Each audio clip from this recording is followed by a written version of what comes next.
안녕하세요. 낚시의 정석 이지연입니다. 지난 시간에 이어 오늘은 지깅 낚싯대로 저킹하는 방법을 배우겠습니다. 저킹은 낚싯대를 움직이는 방법 중 대표적인 방법으로 이 체격 조건에 맞는 낚싯대를 선택하는 것이 중요한데요. 신동만 선생님께서 자세히 알려주신다고 합니다. 그럼 샤크 신동만 선생님 나와주세요.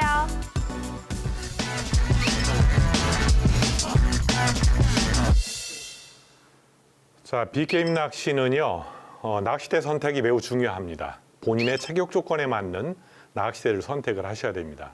자, 한 대를 가지고 하루 종일 또는 2, 3년 동안 사용을 해야 되는데 처음 선택이 잘못되면 끝까지 힘들 수가 있어요. 본인의 체격 조건이 약 신장 180 이상, 90kg 이상 정도, 누가 봐도 우람한 체격이다.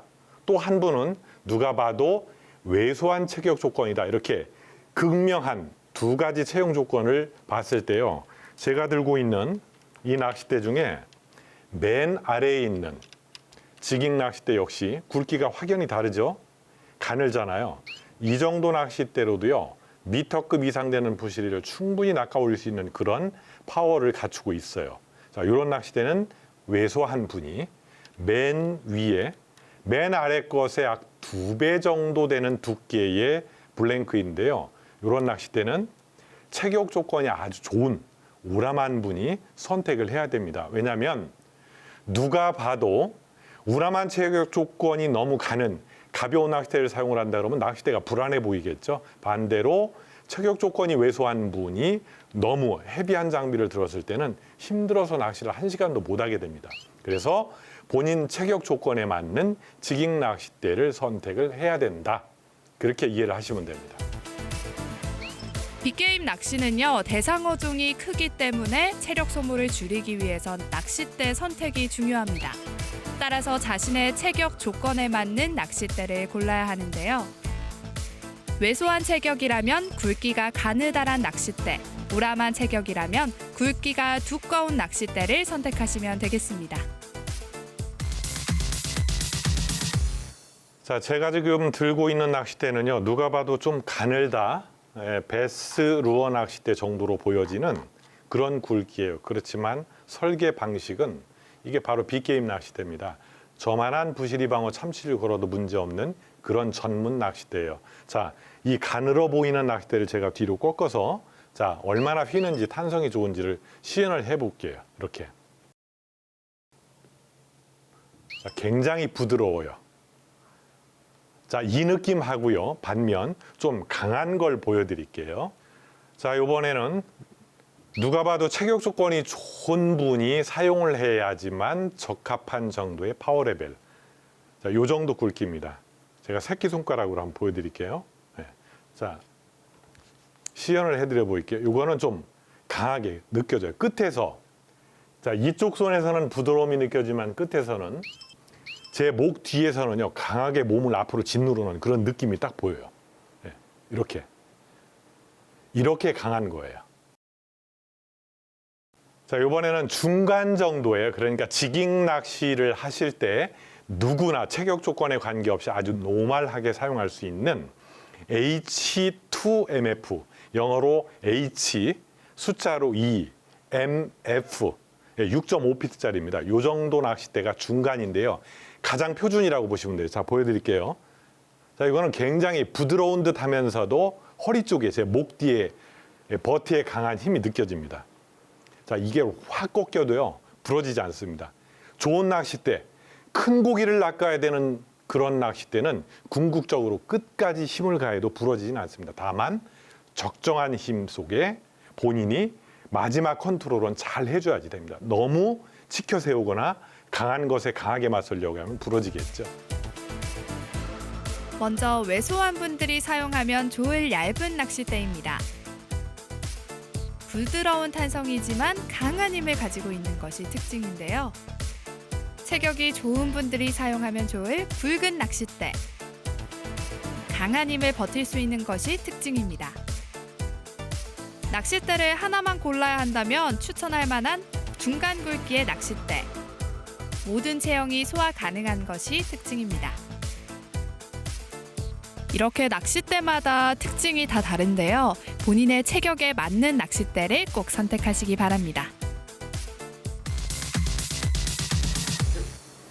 네, 이번엔 그 저킹 방법이에요. 지깅 낚시에서 가장 중요한 메탈 지그를 실제 살아 움직이는 리얼한 실제 베이트피시처럼 움직여줘야 되는 중요한 역할을 하는 저킹입니다. 자, 저킹은 오른손, 닐의 핸들을 잡은 오른손이 주가 되고 왼손, 닐의 후드를 잡고 있는 왼손은 가만히 구심점이 돼주는 거예요. 그러니까 닐이 좌우로 흔들리지 않게 잡아주는 역할 정도라고 생각을 하시면 됩니다. 자, 닐을 잡으실 때는요. 자, 옆에서 봤을 때 닐의 후드 쪽입니다. 핸들 반대쪽.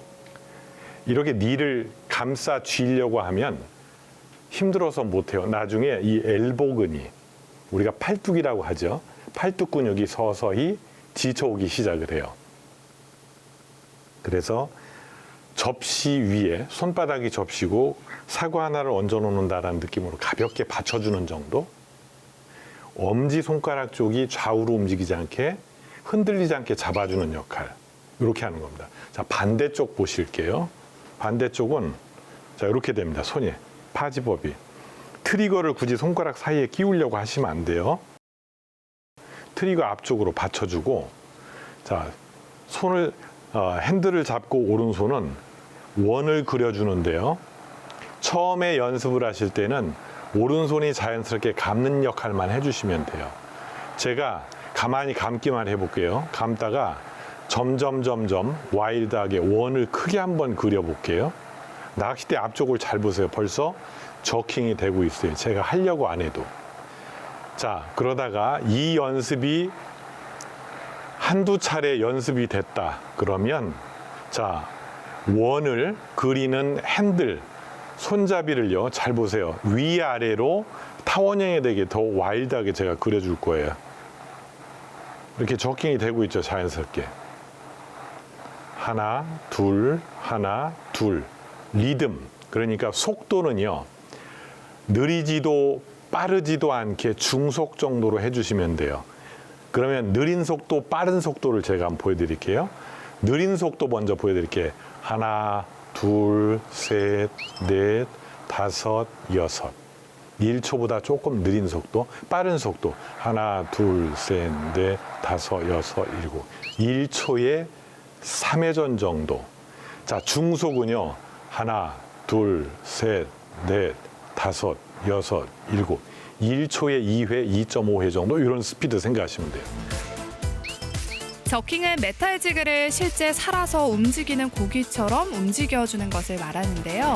일명 대상어종을 유혹하는 방법 중 하나입니다. 저킹 시엔 오른손을 릴의 핸들을 잡으면 되고요. 왼손으로는 릴의 후드를 잡으시면 되겠습니다. 왼손의 역할은 릴이 좌우로 흔들리지 않게 잡아주는 것인데요. 이 대상어종이 사이즈가 크기 때문에 이 왼손이 꼭 받쳐줘야 대상어종을 낚을 때 쉽게 낚아 올릴 수가 있습니다. 릴을 잡을 때는 가볍게 받쳐주는 정도로만 잡아주셔도 되겠습니다. 느린 속도의 기준은 1초보다 느린 속도, 빠른 속도의 기준은 1초에 3회전을 말하고요.